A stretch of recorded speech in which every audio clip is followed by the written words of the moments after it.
नमस्कार।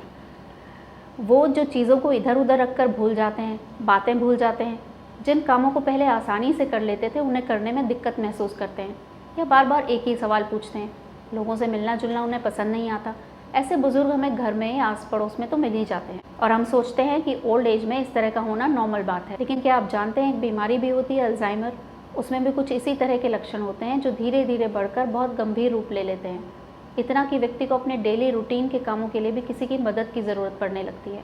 एक रिसर्च में बात सामने आई है कि अल्जाइमर के लक्षण शरीर में दिखाई देने से करीब 20 वर्ष या उससे भी पहले ब्रेन में चेंजेस शुरू हो जाते हैं।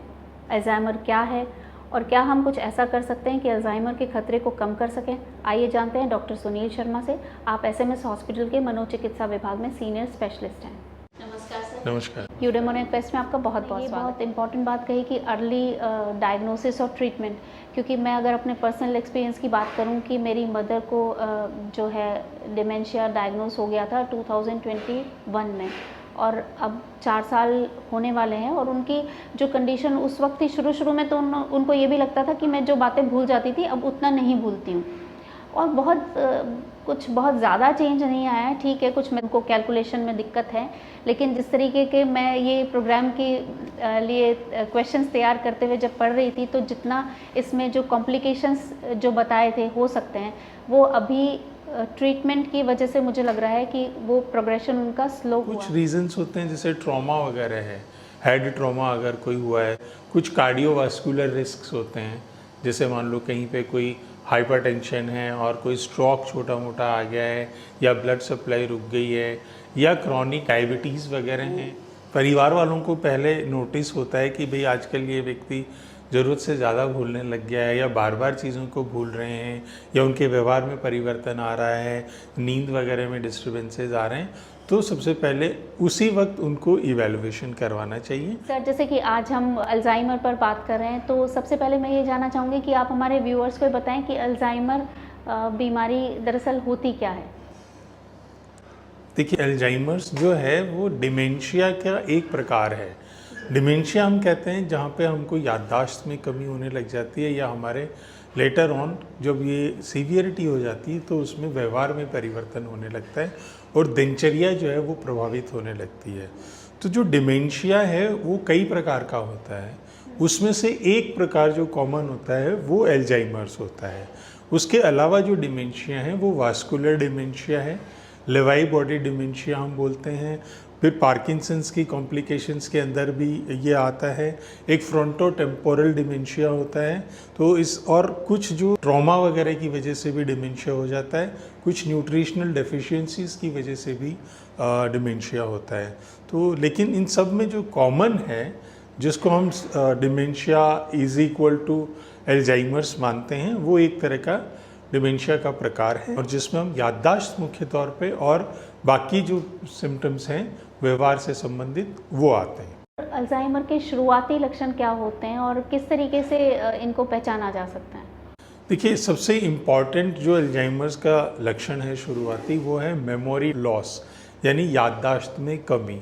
तो शुरुआत में जो याद है, खास करके जो रीसेंट इवेंट्स हैं उनके बारे में याददाश्त खराब होना शुरू होती है और पुरानी जो याददाश्त है वो इंटैक्ट रहती है, वो वैसी रहती है।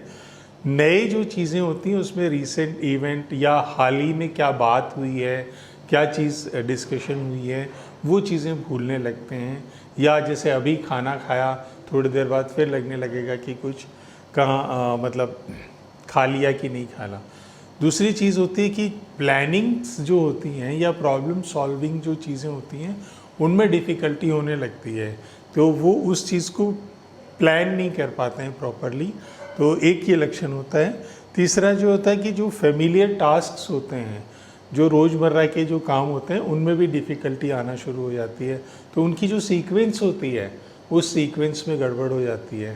तो ये लक्षण है जो धीरे धीरे स्टार्ट होते हैं और तेज़ी से मतलब बढ़ते जाते हैं, समय के साथ जो है सीवियरिटी बढ़ जाती है। लेटर स्टेजेस में टाइम, प्लेस और पर्सन, इसके बारे में कन्फ्यूज़न होने लगता है कि मैं किस स्थान पर हूँ, इस वक्त क्या समय है और सामने वाला व्यक्ति कौन है, उनको पहचानना भी मुश्किल हो जाता है।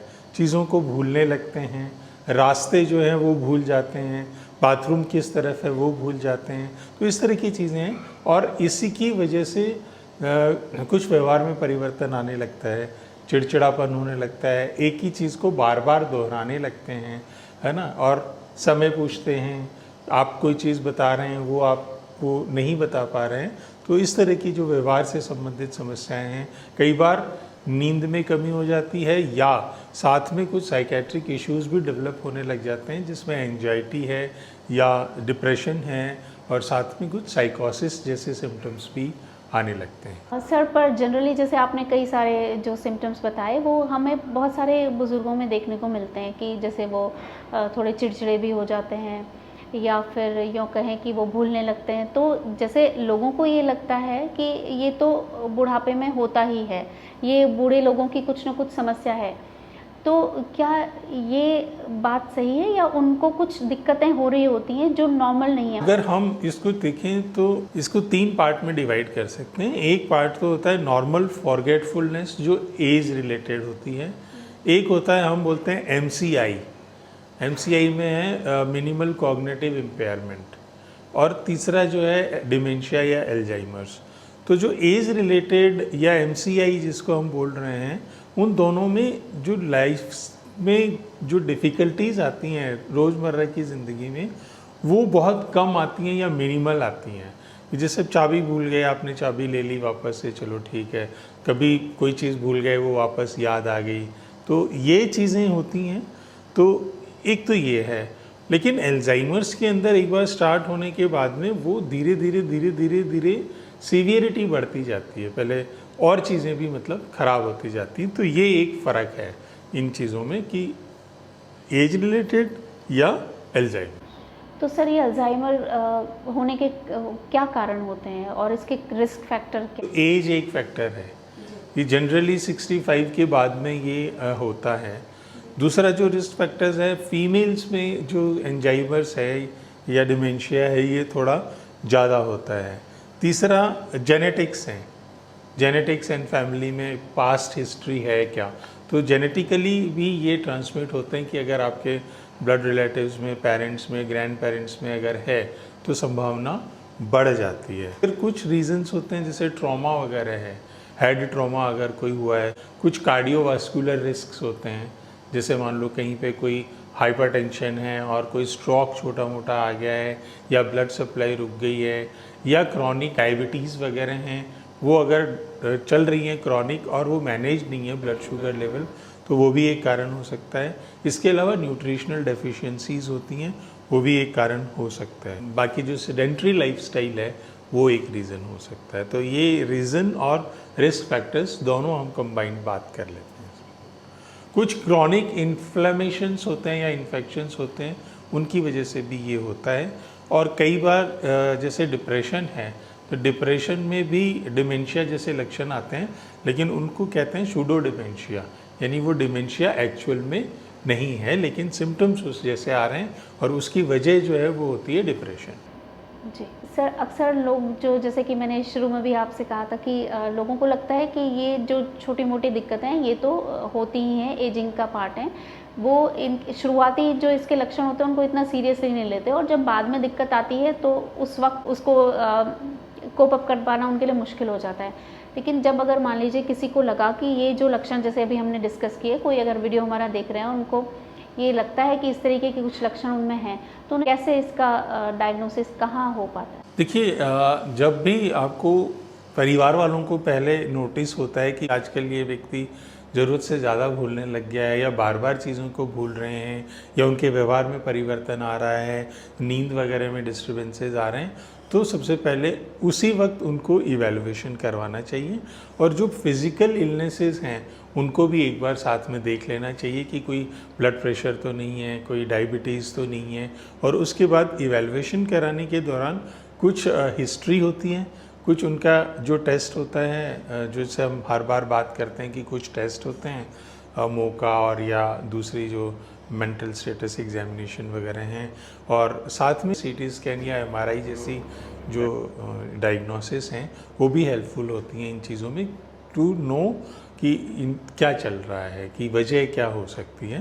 तो ये इवैल्यूएशन और डायग्नोस्टिक टेस्ट होने चाहिए, और रूटीन के टेस्ट इस एज में आने के बाद वैसे भी करने चाहिए, बाकी फिजिकल इलनेसेस को रूल आउट करने के लिए। सर, तो जब ये डायग्नोस हो जाता है कि किसी को जो ये सिम्टम्स हैं वो अल्जाइमर की वजह से हैं, तो फिर इसका ट्रीटमेंट किस तरीके से? देखिए, अल्जाइमर्स के ट्रीटमेंट में अर्ली डायग्नोसिस इम्पॉर्टेंट है, और अर्ली डायग्नोसिस के बाद में अर्ली ट्रीटमेंट स्टार्ट करने से जो चीज़ मिलती है वो कि क्योर तो हम नहीं कर पा रहे हैं आज की तारीख में, हमारे पास ऐसी दवाइयाँ नहीं हैं, लेकिन उसके प्रोग्रेशन को हम डिले कर देते हैं, तो क्वालिटी ऑफ लाइफ बनी रहती है। साथ में जो कोमॉर्बिडिटीज़ हैं, जैसे साइकोसिस है, डिप्रेशन है, उनको हम ट्रीट करते हैं तो वो कंट्रोलेबल रहते हैं।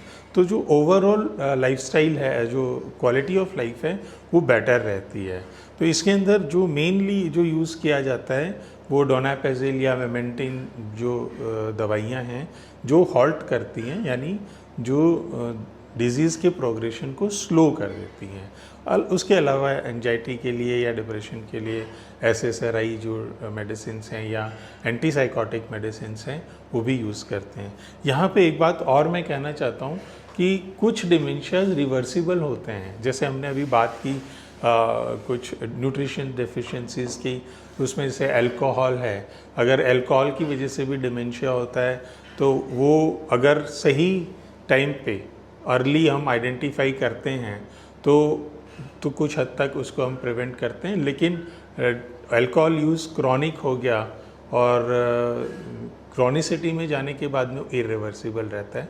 उसके अलावा कुछ विटामिन डेफिशिएंसीज़ होती हैं या न्यूट्रिशनल डेफिशिएंसीज़ हैं, उनकी वजह से अगर डिमेंशिया होता है तो उसको भी हम रिवर्ट कर सकते हैं। तो अल्जाइमर्स ही एक मात्र डिमेंशिया नहीं है, हमें ये कंसीडर करना होगा कि बाकी डिमेंशिया स्पेशली अगर रिवर्सिबल कॉज है तो अर्ली इंटरवेंशन से हम उसको ट्रीट कर सकते हैं। जी सर, आपने ये बहुत इम्पॉर्टेंट बात कही कि अर्ली डायग्नोसिस और ट्रीटमेंट, क्योंकि मैं अगर अपने पर्सनल एक्सपीरियंस की बात करूं कि मेरी मदर को डिमेंशिया डायग्नोस हो गया था 2021 में, और अब 4 साल होने वाले हैं, और उनकी जो कंडीशन उस वक्त थी, शुरू में तो उनको ये भी लगता था कि मैं जो बातें भूल जाती थी अब उतना नहीं भूलती हूँ, और कुछ बहुत ज़्यादा चेंज नहीं आया है। ठीक है, उनको कैलकुलेशन में दिक्कत है, लेकिन जिस तरीके के मैं ये प्रोग्राम के लिए क्वेश्चंस तैयार करते हुए जब पढ़ रही थी, तो जितना इसमें जो कॉम्प्लिकेशंस जो बताए थे हो सकते हैं,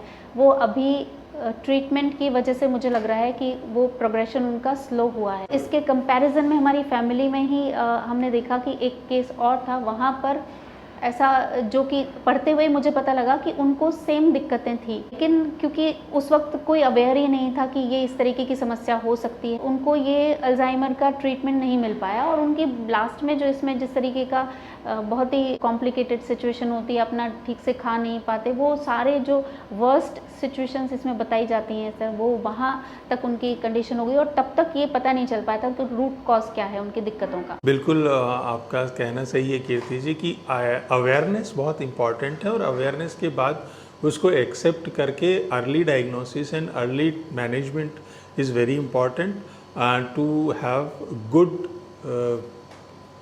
quality of life. Sir, acceptance से भी मुझे एक बात याद आ रही है कि अभी भी हमारे फैमिली में भी फैमिली मेम्बर्स को लगता है कि ये जो है ये दिक्कत नहीं है। जो आशा की किरण नज़र आती है वो ये कि यंग पॉपुलेशन जो है वो थोड़ा सा हेल्थ सीकिंग थोड़ा ज़्यादा है, और जब वो हमारे पास आते हैं तो बहुत ओपनली डिस्कस करते हैं। तो मुझे उम्मीद है कि आने वाले समय में और आप लोगों के जो प्रयास हैं, हम लोगों के जो प्रयास हैं, उसकी वजह से अवेयरनेस बढ़ेगी और लोग इस चीज़ को एक्सेप्ट भी करेंगे। मेरी ये ऐसी उम्मीद है मुझे।